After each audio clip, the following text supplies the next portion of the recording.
నమస్తే అండి. నమస్తే. ఏపీ రాజకీయాలలో ఒకలాంటి గందరగోళమైన పరిస్థితిని చూస్తూనే ఉన్నాం. పవన్ కళ్యాణ్ గారు, టీడీపీకి సంబంధించిన అగ్ర నాయకులు ఏం చెబుతున్నారు? 15 ఏళ్లు మేము ఇలానే కలిసి ఉంటాం. కూటమి ముందుకు వెళ్ళిపోతది. ఎట్టి పరిస్థితుల్లోనూ జగన్మోహన్ రెడ్డి గారిని మళ్ళీ అధికార పీఠం ఎక్కించుకొని ఉండడమే మా ధ్యేయం అంటారు.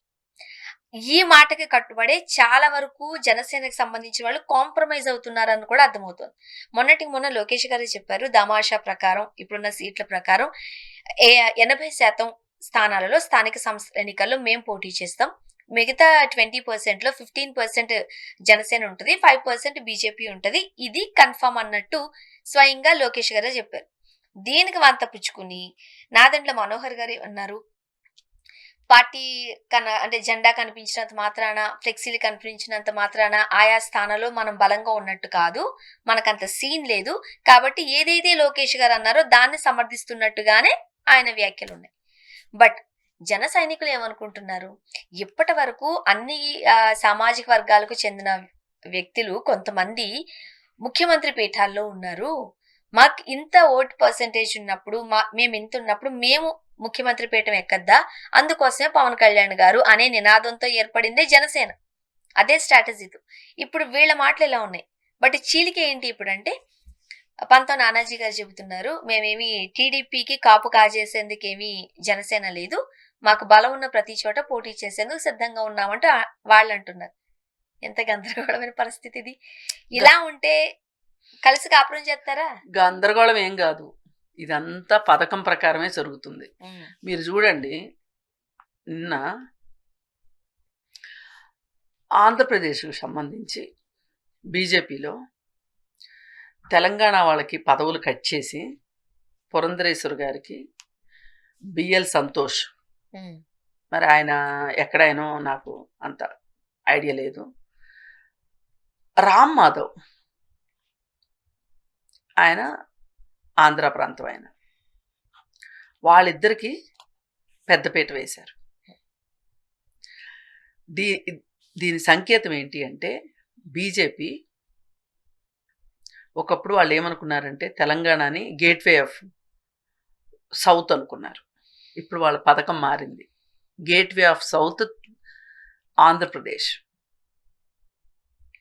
ఇప్పుడు మేము 15 ఏళ్ళు కలిసి కాపురం చేస్తాము, ఆదర్శ జంటగా ఉంటాము, అసలు పొత్తు అంటే మమ్మల్ని చూసే ఎవరైనా ప్రపంచం నేర్చుకుంటుంది, అసలు సంకీర్ణ ప్రభుత్వం అంటే మమ్మల్ని మేము చిరునామాగా ఉంటాము అని చెప్పి ఓ పక్క తెలుగుదేశం వాళ్ళు చెప్తూ ఉంటే, పొత్తు ధర్మం గురించి మాట్లాడుతూ ఉంటే, ఇంకో పక్క నుంచి జన సైనికులు వీళ్ళు కట్టే గోడని వాళ్ళు గడ్డ పొలుగులతోటి పొడుస్తూ ఉన్నారు. అవసరమైతే అప్పుడప్పుడు ఈ పంతం నానాజీ లాంటి వాళ్ళు చిన్న చిన్న డైనమేట్లు పెట్టి కూడా పేలుస్తున్నారు. ఇక్కడ ఆలోచించాల్సింది ఏంటంటే, అధిష్టానము, బీజేపీ అధిష్టానము తెలుగుదేశం పార్టీని కొంచెంగా పక్కకి జరపదలుచుకుంది అనేది మనకు అర్థమవుతుంది. ఇక్కడ ఆంధ్రప్రదేశ్లో ఏమైనా సరే బీజేపీ ప్రభుత్వం తెచ్చుకోవాలి, కొలువు తీరాలి అనే ఉద్దేశంలో వాళ్ళు ఉన్నారు. అందుకే మాటికి పంతం నానాజీ లాంటి వాళ్ళు మాట్లాడుతూ ఉంటారు.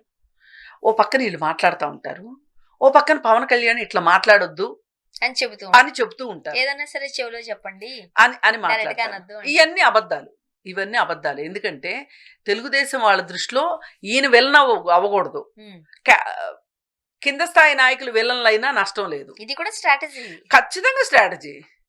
ఇప్పుడు చూడండి, నాకు 100% స్ట్రైక్ రేటు, 100% స్ట్రైక్ రేట్ అని మాట్లాడతాడు పవన్ కళ్యాణ్. జన సైనికులు కూడా కాలర్లు ఎగరేస్తున్నారు, వాపు చూసి బలం అనుకుంటున్నారు. వీళ్ళు ఒక్కళ్ళే పోటీ చేశారనుకోండి, వాళ్ళ స్ట్రైక్ రేట్ ఏంటో గత ఎన్నికల్లో చూసాం కదా. ఒక్కడు గెలిచాడు పవన్ కళ్యాణ్ గారు, 2 చోట్ల పార్టీ పెట్టిన వాళ్ళు ఓడిపోవటం చాలా తక్కువ సార్లు చూస్తాం మనం. అలా ఓడిపోయింది ఎవరంటే పీకే ఒకడు ఓడిపోయాడు ఇంతకుముందు, ఆ పీకే ఓడిపోయాడు, ఈ పీకే ఓడిపోయాడు. ప్రశాంత్ కిషోర్ కూడా ఓడిపోయాడు, పార్టీ పెట్టిన ఆయనే ఓడిపోయాడు. ఇప్పుడు ఈయన పార్టీ పెట్టిన ఆయనే ఓడిపోయాడు. అందుకోసం ఏంటి అంటే, మీ బలం అది, మీరు వాపు చూసి బలం అనుకుంటున్నారు. ఇప్పుడు అక్కడ పీకే నెగ్గారు, ఎక్కడ పీకే నెగ్గారు అనుకోండి. నెగ్గారు, కానీ ఎంతమంది నెగ్గారు వాళ్ళ తరఫుని? ఒంటరిగా పోటీ చేస్తే ఏంటి పరిస్థితి? ఉమ్, పోనీ అక్కడ జంజీ ప్రభావంతో గెలిచాడు పీకే, అవునన్నా కాదన్నా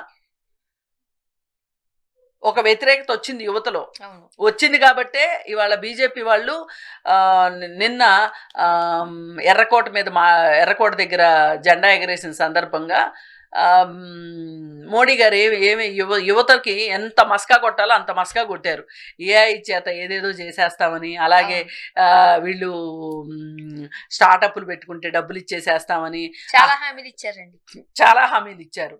ఎందుకు ఈ హామీలు ఇవ్వడం వెనకమాల కారణం ఏంటి అంటే ఈ జెన్జీ ఉద్యమం. వీళ్ళు కొట్టిన మాస్టర్ స్ట్రోక్ మామూలుది కాదు. అందుకని బాగా సుతరాయించేసేసి మాట్లాడుతున్నారు. ఇది ఇటువైపు ఇది ఉంది. ఇప్పుడు ఒకవేళ నిజంగా పవన్ కళ్యాణ్ ఒంటరిగా పోటీ చేశాడు అనుకోండి, తెలుగుదేశంతో కాకోకుండా, ఈయన నిన్నటిదాకా నేను సనాతని అని మాట్లాడినందుకు యువత ఈయనకు ఓట్లు వేస్తారా? అవును. ఇప్పుడు నిజంగానే ఈయనకు ఓట్లు వేసే పరిస్థితి అయితే పోయినసారి ఎందుకు గెలవలేదు? అన్ని రాష్ట్రాల్లోని పరిస్థితి ఉందండి. ఖచ్చితంగా ఉంది. ఈ ముందుంది ముసళ్ళ పండగ. అందుకే ఇప్పుడు ఏం చెప్తున్నారు, E20 గురించి గొడవలు అవుతాయని అన్నందుకు E20 కాదు E10 పెట్రోల్ని అందుబాటులోకి తీసుకొద్దాము అని చెప్పి కొత్త ప్రతిపాదన వచ్చింది. పైగా ఏం మాట్లాడుతున్నారు, ఎంత సుతరాయింపులు వచ్చేసినాయి అంటే ప్రతి విషయంలోనూ మనము మొక్కజొన్నను చెరుకు పండించాలి ఇథనాల్ కోసం. అందరూ ఇథనాల్ అనేసరికి అందరూ చెరుకును మొక్కజొన్న పండించేసేస్తే మనకి నూనె గింజల సమస్య వచ్చేస్తుంది. వేరుశెనగ, ఆవాలు, నువ్వులు ఇట్లాంటివన్నీ ఎవరూ పండించకపోతే ఇవి దిగుమతి చేసుకోవాలంటే చాలా కష్టమైపోతుంది అని చెప్పి ఇప్పుడు మాట్లాడుతున్నారు. ఈ బుద్ధి మీకు ముందు ఉండొద్దా? E10 ఇప్పుడు తీసుకొస్తారంట. E10 మళ్ళీ అక్కడ అన్ని ఆరోపణలు వచ్చాక అంటే ఇప్పుడు NTA ఉంది, నేషనల్ టెస్టింగ్ ఏజెన్సీ. వాళ్లే కదా అసలు నీటి ప్రబుద్ధులు, వాళ్లే కదా. వాళ్ళైనప్పుడు దాన్ని పూర్తి ప్రక్షాళన ఎన్ని వందల మందినో తీసేశారు దాంట్లో నుంచి. అంటే ఒక రకంగా మోడీ పరిస్థితి ఇలా ఉంటే, మోడీ చిటికిని వేలు పట్టుకొని తల్లి కొంగు పట్టుకొని స్కూల్కి వెళ్ళే పిల్లోడు పవన్ కళ్యాణ్కి ఏముంటుందండి? ఇంకా నేను ఇవన్నీ ఎందుకు చెప్పాను అనుకుంటున్నారు? మోడీయే అంత గజగజ వణుకుతున్నప్పుడు పరిస్థితి ఏంటి? ఈ పిల్ల కాకేం చేస్తుందండి? అసలు ఒంటరిగా పోటీ చేయొచ్చు. ఇప్పుడు నేనేమంటానంటే, ఇది లిట్మస్ టెస్ట్. మీరు విడిగా పోటీ చేయండి. నిజంగానే నాదెండ్ల మనోహర్ గారు కరెక్ట్ చెప్పారా? ఆయన 100% కరెక్ట్ అండి. ఆయనకి ఇవాళ ఆయనకి రాజకీయాల అనుభవం. ఆయన అసలు రాజకీయాలు ఎప్పటి నుంచి చూస్తున్నాడు? ఆయన నోట్లో వేలేసుకున్నప్పటి నుంచి రాజకీయాలు చూస్తున్నాడు. ఫ్లెక్సీలు వేసినంత మాత్రాన, జెండా ఎగిరినంత మాత్రాన బలం లేదా జనసేనకు? ఎక్కడి నుంచి వస్తుందండి బలము? ఎక్కడి నుంచి వస్తుంది చెప్పండి మీరు? ఇంతమంది జన సైనికులు. ఆయన సీజ్ ద షిప్ అనగానే ఒక ఇంటర్నేషనల్ స్లోగన్ లాగా అయిపోయినంత మాత్రాన ఎట్లా క్యాడర్ ఎక్కడ పెరుగుతుందండి? తెలుగుదేశం అంతా ఏమైపోతుంది? ఓ పక్కన ఇంకోటి వైసీపీ పార్టీ ఎక్కడికి పోతుంది? YCP vote share 40%. వాళ్ళు ఎక్కడికి పోతారు? అసలు నిజంగా వాళ్ళ అధినాయకుడు సరిగా ఉంటే ఇక్కడ దాకా వచ్చేదే కాదు. ఇక్కడ ఒకటే అండి, వీళ్ళు ఎవరు అవునన్నా కాదన్నా తెలుగుదేశాన్ని అడ్డం పెట్టుకొని వీళ్ళకి ఈ సీట్లు వచ్చినాయి. ఓకే, ఆ 21 మందిలో 10 మంది టీడీపీ వాళ్ళే కదా. 10 మంది టీడీపీ వాళ్ళు. పైగా ఇంకోటి, టీడీపీకి బాగా బలం ఉన్న చోట సీట్లు అడిగి పొత్తు ధర్మం అని చంద్రబాబు నాయుడు గారు ఆయన చేసిన మిస్టేక్ ఏంటంటే, ఆయన ఎన్డీఏలోకి వెళ్ళిందే ఇప్పుడు రేపు పొద్దున గనక వాళ్ళు ఏం ఆలోచిస్తున్నారంటే, బీజేపీ ఏం ఆలోచిస్తుందంటే, వితౌట్ జనసేన తెలుగుదేశం గెలవదు. అలాంటప్పుడు తెలుగుదేశానికి బుద్ధి జ్ఞానం వచ్చి మమ్మల్ని అంగీకరిస్తారు. అప్పట్లో శాశ్వత మిత్రులు, ఇన్స్టెంట్ మిత్రులు డైలాగులు పడ్డాయిగా. మరి క్లారిటీ ఉంది, 100% క్లారిటీ ఉంది.